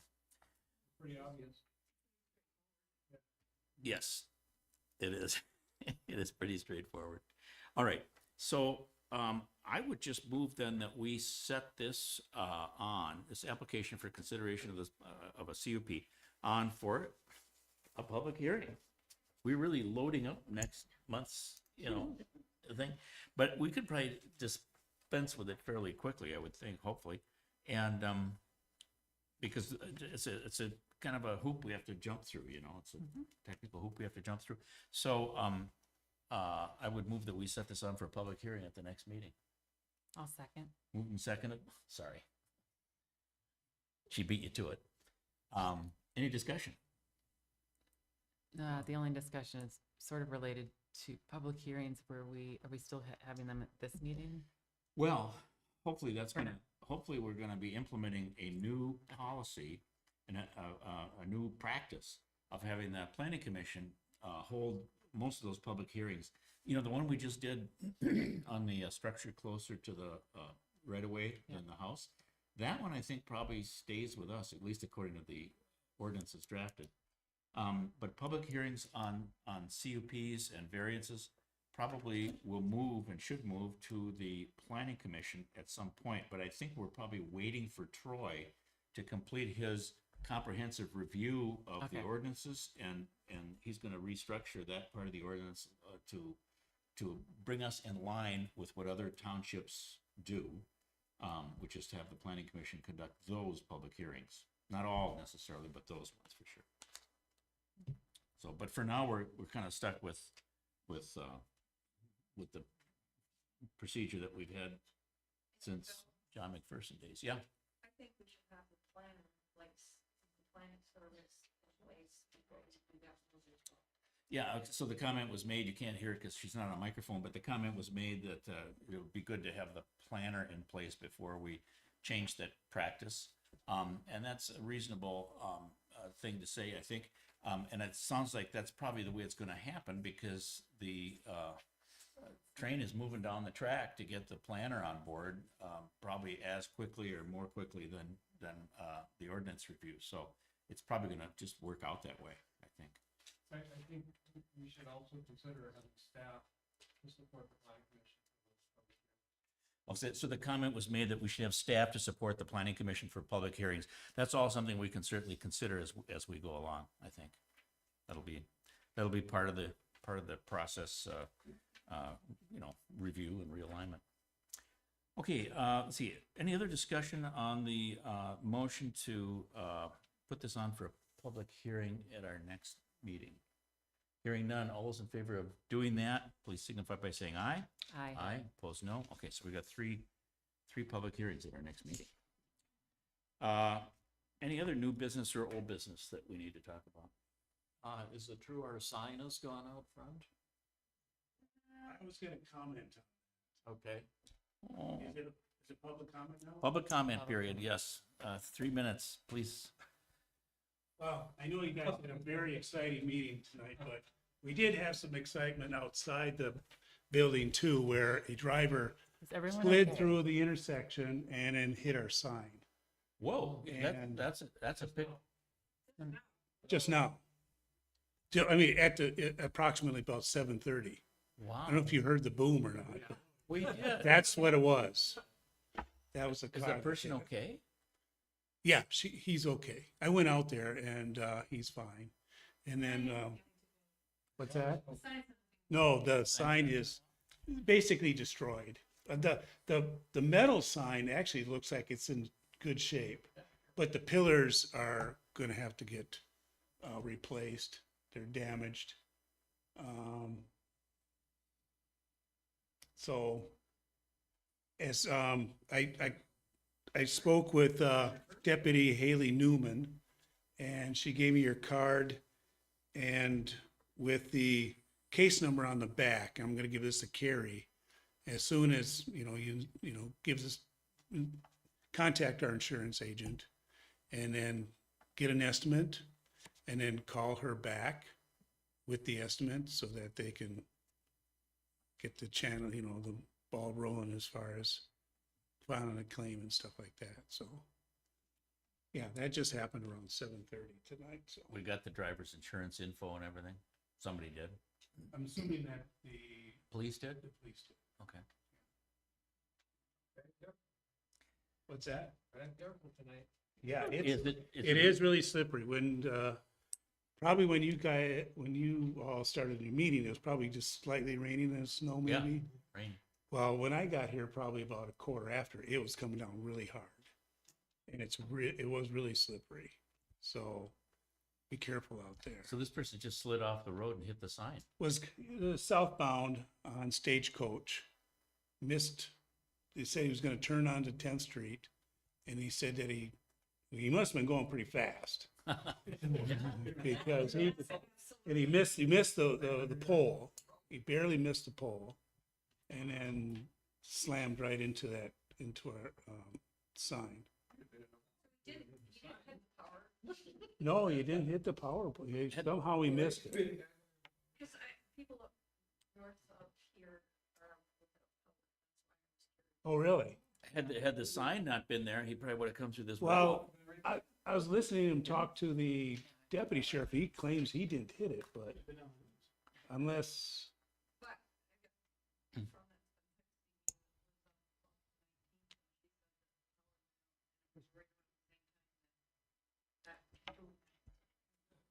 well, unless there's another accident north of here too. What's that? Aliens. Yeah, Aliens, yeah. no doubt, that's who it is. Wow. Although, when I was spoke with the deputy, she said that her partner was heading off to another accident. So, who knows, that could have been that one, and maybe up on 19th Street that somebody hit a pole. So I would anticipate it's probably 10,000 plus to fix that. Yeah, Our who's gonna get a quote, or who do you even call? We call our insurance agent. Right, Well, but for like the pillars, it's kind of a specialty. Yeah, Okay. Mission Construction. Quincy, he'll love it. yeah, we should, we'll Maybe. call We're Quincy. gonna keep that guy hanging I around. He's know. a fun guy. I know. Quincy guy. Yeah, we got a job for you, Quincy. Yeah. Well, that is wild. Okay, so I guess we'll find out what our deductible is with Country Mutual. Well, that's It'll be true. their insurance. That's true. They should go after. Hopefully they're insured. They'll go after them for subrogation. That's true. Should cover it. Okay. Wow. That was some excitement. Well, thank you for that Yeah, on the scene report. yeah, right. Appreciate it. Yeah. Come on up. Yeah. The annual meeting next week, right? Yes, it is. It's a Yeah. week from Vote tonight. for Phil. But I don't know when the agenda gets published for that, but will the planning commission update be on the agenda then? Will you want me to do something for the planning commission? Usually I do that at the annual meeting, kind of a summary of what the planning commission does and introduce to people. agenda will be posted tomorrow, and I'll forward it. Okay, and then for the party planning committee, we'd like a little time on that agenda also. You're on the agenda. Okay, probably be Marion and myself will Yeah. make a pitch for the 75th anniversary party. And Yeah. So you are on the agenda. Okay, thank So you. that will be you, Mark, that will be giving an update, or Marion? Marion and I together, we're Okay. gonna tag team it. It's gonna Okay. be All right, I'll send it out to crazy you tomorrow, wild. the agenda. Okay, Okay. all right, that's it, thanks. Sorry, just. Thank you, Martin. One other thing. Yeah. I spoke with Mary, earlier this evening, this afternoon, is that I asked her if she'd be interested in kind of revitalizing the tradition of having snacks, or, like chocolate bars or cookies or something like that after the annual meeting, you know, with coffee or some lemonade.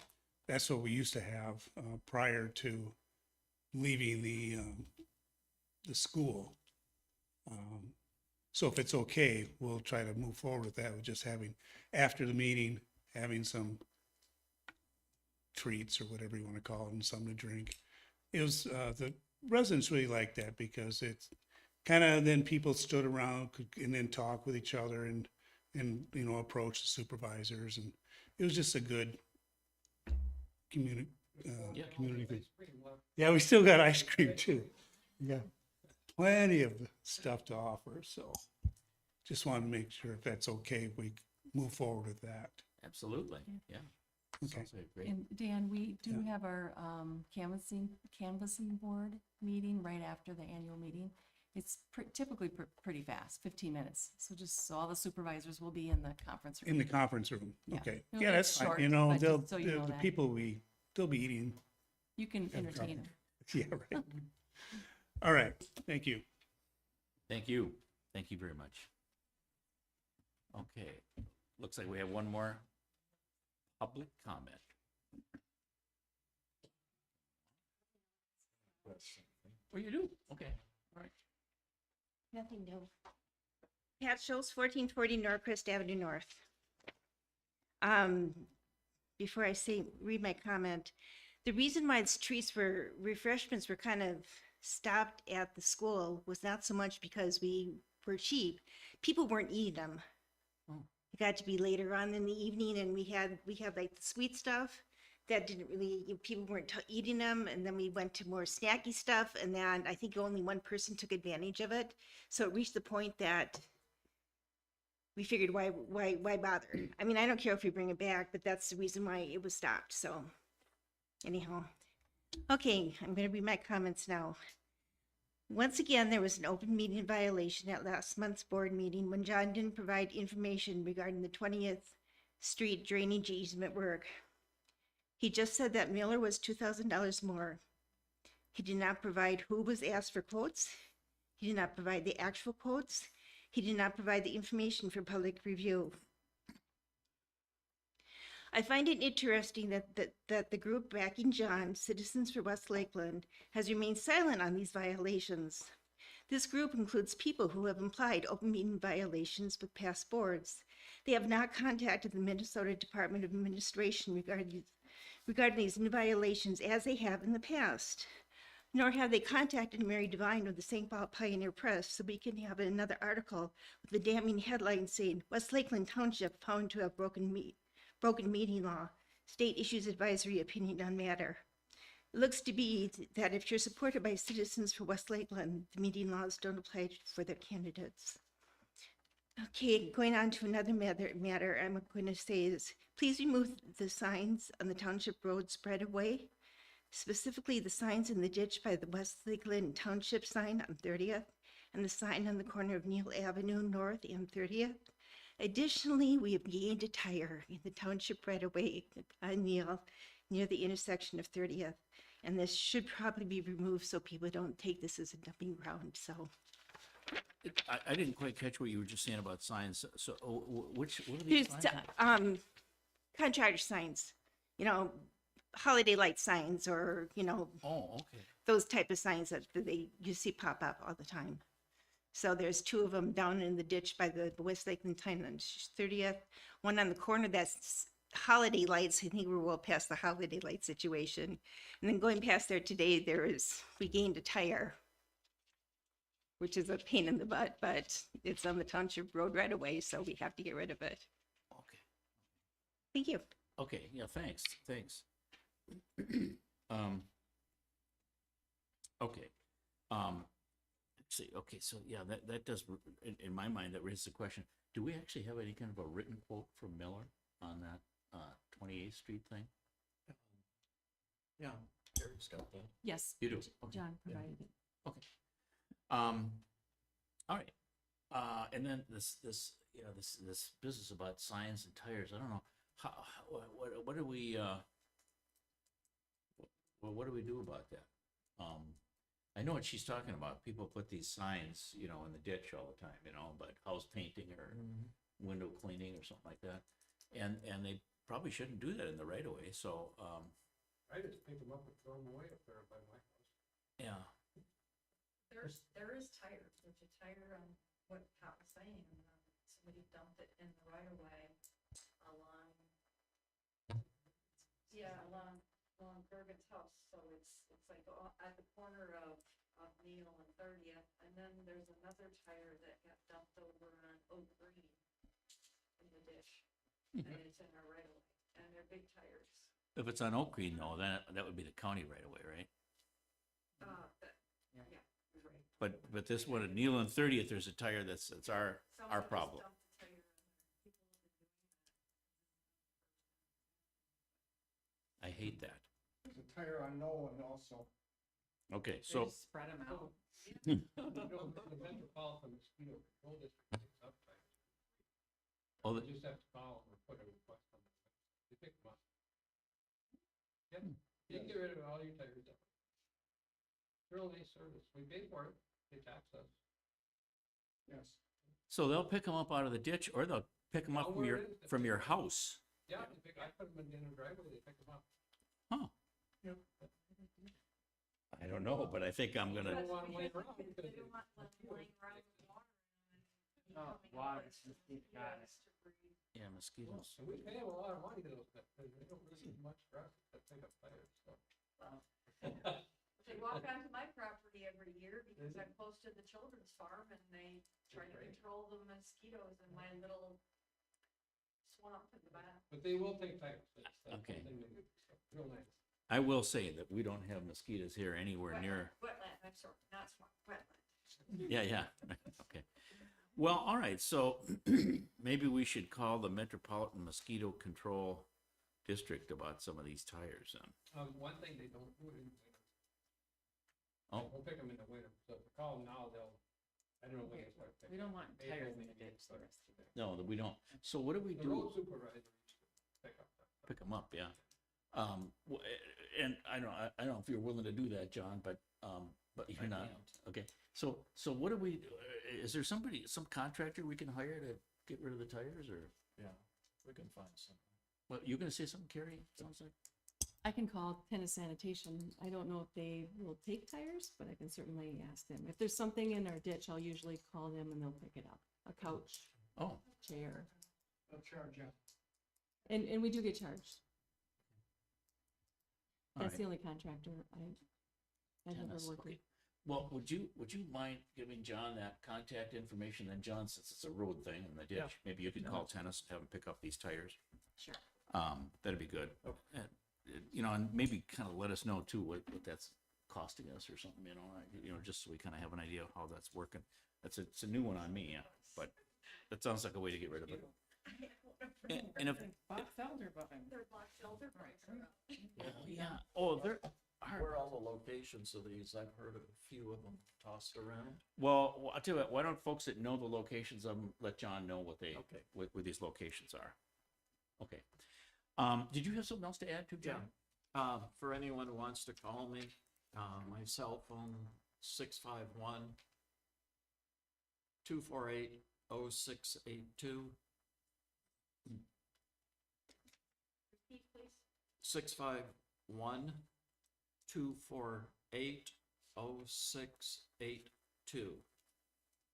Is that on the website? Pardon? Is that on the website? We should contact? I don't know. Yes. Yeah. Oh, okay. I just want to throw a few topics out here. Don't want to talk to, I want to get out of here about 9. 3 minutes, just like everybody Yeah, else. I'll try and do it in 3 minutes. All right. Okay, the sign wasn't on our property, it's in the road right of way. Right. That could be a liability towards us. Well, we do have written permission from the county to have that sign there. Oh, okay. So, and it's true though, that when we reconstruct it, we probably do have to coordinate that with the county, I would imagine, to have a crew in there working. And we'll have to just make sure we do that when we reconstruct that sign, but they have given us written permission to have the sign there, so. Good. You know. Wasn't aware of that. Okay, and Artisan, Gus Till, He has an agreement to maintain the trees. He's not been doing it. His signs are cheap signs. They're fading out. They need to be replaced. I think we need to get a price on that. Having the attorney send a letter to him about payment since he isn't following through on his end of the. So you're talking about street signs, Yes, and it's the artisan development, yes. and who's responsible for maintaining Gus them? Till. Our responsibility. It's a street sign, it's on our We street. accepted the road. Street signs are township responsibility. Okay, and so, yeah, so the comment was made, the street signs are township responsibility, but do you have a reason to think that otherwise, that they have accepted responsibility for it? I was told that he accepted the responsibility for the trees since he planted them in the road right of Trees way. or signs or both? Trees. Trees, we're talking Yeah. about trees. Well, So- that'd be in the development agreement. Okay. I don't know. So two issues though. One, signage, and do you think he is responsible to maintain those signs in that artisan development? Or just the trees? Dave just said no, so. Yeah, he did, but, okay, so you don't have information to the contrary. No, I don't. But that'll be in the development agreement. Correct? That's With the probably true. trees? Yeah, it's probably Yeah. true. that it is. All of that would be addressed in the development. Do you know of an agreement with the trees, Dave? So the way this usually works, there's a 1-year warranty on the road, which includes road right of way and signs. Yeah, That 1-year warranty is now up. okay. So the responsibility of all that road right of way is townships. But I was told he had an agreement to maintain the trees and keep them trimmed. And if- since they went into the road right of way. And- Again, if that's in the developer's agreement, I do not know. Right, so we should look at the developer agreement and see if there is that kind Yeah. of provision in there. Okay. That would be a good thing to do. And Cherry Knoll, they planted a bunch of the maple trees in the road right of way. And they're out, the branches are now into the travel portion of the road. Those will have to be addressed. And then some people are now planting smaller trees in the road right of way up there. Okay, and let's take those issues one at a time. Yep. Once again, if there's a development agreement for this Cherry Knoll development, you should take a look at it, see if they agreed to maintain the trees that they Yep. apparently were allowed to plant in the right of way. Yep. If they did agree, then we should contact them and tell them it's time to maintain these trees because they're encroaching onto the roadway and stuff. Then the other thing is, you're saying people are planting additional trees. Yeah. Now, that's obviously not part of any development agreement because that's just happening now by homeowners. So it's probably incumbent on us to inform those homeowners that they cannot do that. Yep. Is that part of our ordinance? We don't allow any plantings in the right of way. Yeah. Can you give me the development agreements? Sure, Okay, thank you. But yeah, so I think if you're aware of people planting stuff right away, you should tell them. Yeah, On an individual basis, you can't do that. You have to remove it, or we'll remove it, Okay. and Maybe it's a topic for a newsletter too. Like some information. Sure. Just Yeah, that's a good idea. about that, what you can do in the right of way or not do. Cherry Knoll and Artesian. Artisan. okay. Then, gonna do seal coating on a couple miles of road. And it seems like seal coating is giving a lot of raveling. A lot of what? Raveling, popping. Oh, yeah. And I wonder if it'd be worthwhile to try one of Farner's products on 1 mile and do the seal coating on another mile and see which works out the best. That might be one way to do it for sure. And I think the other guy who should weigh in on this is Chad. And Chad has been sent Farner's proposal, Yeah. with all those specifications Yeah. and so forth. And it's my understanding Chad is going to be reviewing those specifications of that microsurface product that Farner wants to put down and making a recommendation to us as to whether or not Good. we should do that. Yeah, Yeah. because Farner made that Okay. presentation at our last meeting, and now Chad's reviewing the specifications and so forth that he's proposed. And I think he'll be making a recommendation to us about whether whether we should go that route. And just to recap, Farner's argument is this does cost more. It's like maybe Yeah. 3-4 times as much, I don't know, as seal not coating. that. It's not that much more. Not that. Anyway, he says it costs more, but it lasts longer. So we'll get an opinion from our engineer, That'd be good. as to how that works out. Okay. Isn't the microsurfacing just a thin overlay with a polymer binder? It's a thin overlay. Okay. I don't know what I kind think- of binder it is. I think it should be, we just paid all this money for this pavement management plan.